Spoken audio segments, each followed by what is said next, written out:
with us on the Global Townhall.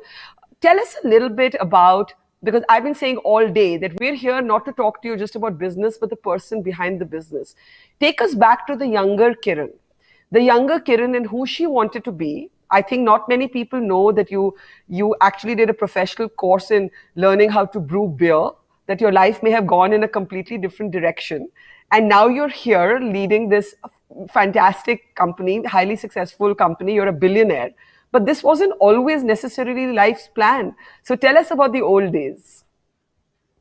First and foremost, Barkha, it's always such a pleasure to be on We the Women, because I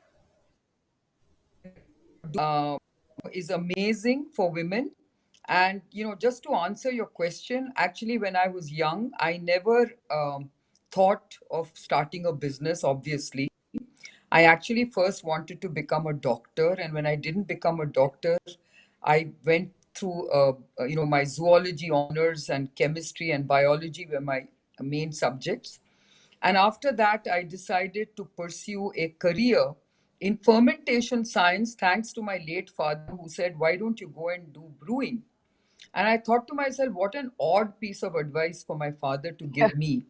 And in fact, I Yeah. asked him, I said, "Why would you want your daughter to pursue brewing?" And he said, "Because brewing is a fascinating science. Do you know it's one of the oldest biotechnologies known to man? I mean, you're so, besotted with biotechnology. This is what you should be doing if you want a career." So with that advice, I went to Australia. I qualified as India's first woman brewmaster. I came back thinking I would be snapped up because I was so qualified, but I was in for a rude shock. I think all the breweries I applied to in India said, "This is not a woman's job. Sorry, we can't give you a job." And basically, the gender bias that I faced because of the fact that brewing is a very male dominated sector, I couldn't get a job. And because I couldn't get a Why job, I not? was Like, so what would happen? despondent. What would happen when you would explain, when you would go looking for a job? Please explain that. Like, what would happen? So they would just say, "Yes, you're very qualified. We think you're very highly qualified for that matter, but we can't risk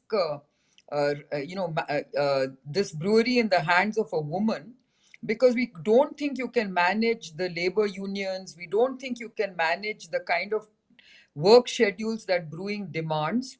And therefore, it is a big risk for us to have a woman in this kind of a position." And even though I kept pleading with them, saying, "I have no problems," they said, "We do." So unfortunately, I had no option but to basically then look for something else to do.